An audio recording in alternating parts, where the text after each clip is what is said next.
يا مساء الورد والياسمين، يا رب تكونوا بخير.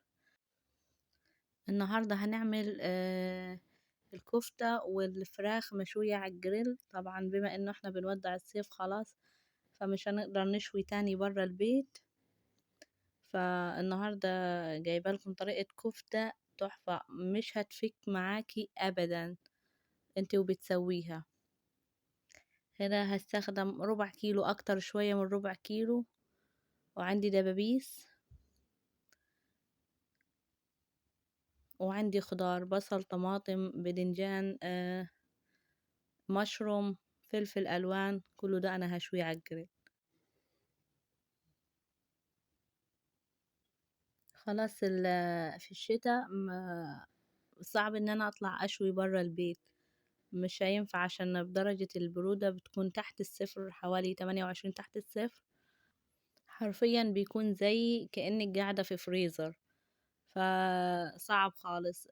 احنا ممكن اشوي في البيت على الجريل الكهرباء، بس مش هيدي نفس الطعم اللي هو جريل الغاز او الفحم. هنا هبدأ بتتبيلة الدبابيس. هنا عندي باربيكيو صوص، وعندي زيت وتتبيلة فراخ وملح وفلفل وكزبرة وبابريكا، واي اضافات انت عايزة تحبيها اتس اوكي، يعني عادي مفيش مشكلة. انا كان في شوية باربيكيو في العلبة فانا حطيتهم تاني بس. وبعدين الكمية على حسب اللي انت، يعني الكمية الموجودة عندك. انا طبعا الكمية مش كبيرة، فانا هكتفي حوالي 3 معالق من كل حاجة، يعني زيت باربيكيو صوص. بس يعني اسهل من تتبيلة البصل والطماطم وكده. انا هاخد نصهم هنا اتبل بيهم الفراخ، النص التاني هتبل بيه الخضار.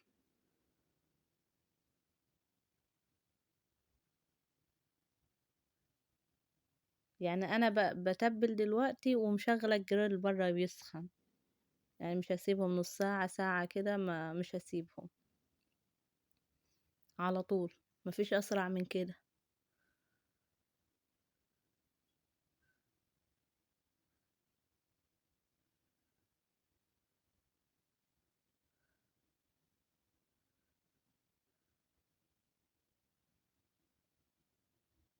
انا الحاجة اللي بتبلها على طول بطلعها على الجريل، بعمل اللي بعده.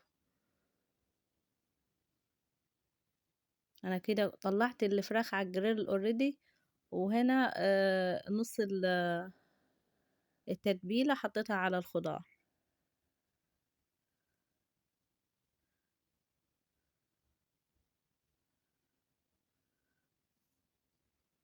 كمان بعد ما خلصتهم اخدتهم على الجريل. هنا الكفتة، الطريقة دي انا اول مرة اعملها.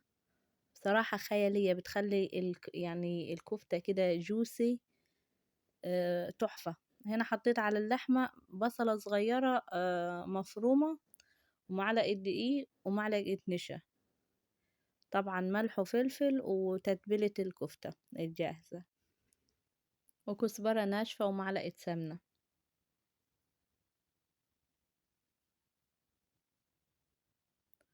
بالطريقة دي عمرها ما هتفك معاكي على النار خالص.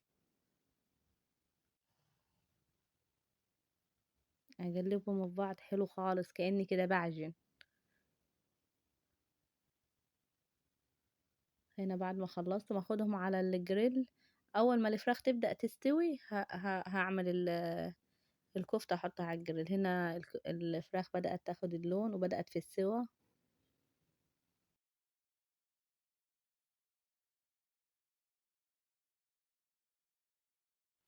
بعد ما الفراخ وصلت حوالي 60% او 70% من التسوية، بدأت اعمل الكفتة في السيخ واحطها على النار.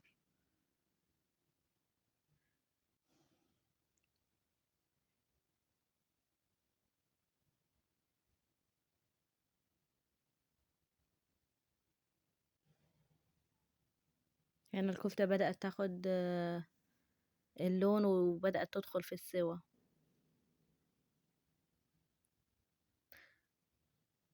طبعا انا استغليت ان انا مستنية الاكل يستوي، حبيت استفاد من الوقت.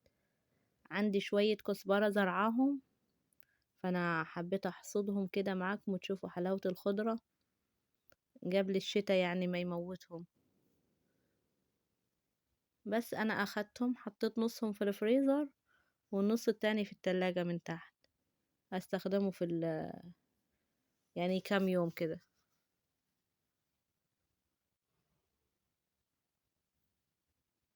دي كل الكمية اللي أخدتها.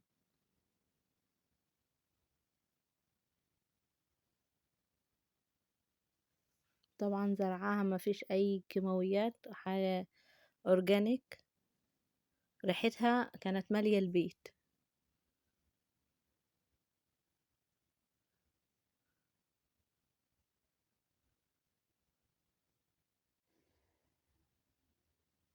أنا لحد ما قصيتهم ودخلتهم كان الأكل خلاص استوى. هنا بعد ما خلصنا الأكل،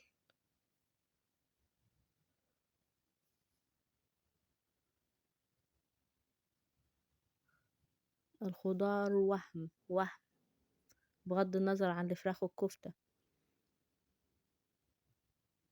طبعا في البيت عندي في اللي عايز رز العادي وفي اللي عايز الرز بالزعفران، فأنا اضطريت إن أنا أعمل النوعين،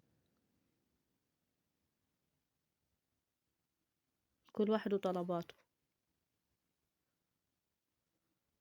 طبعا الطحينة ما نقدرش نستغنى عنها في أكلة زي دي.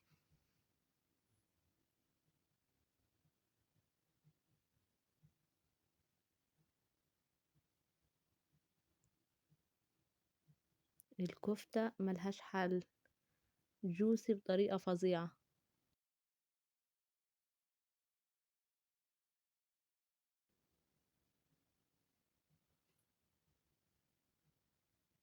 أكلة اختراع يا كوتش، بألف هنا.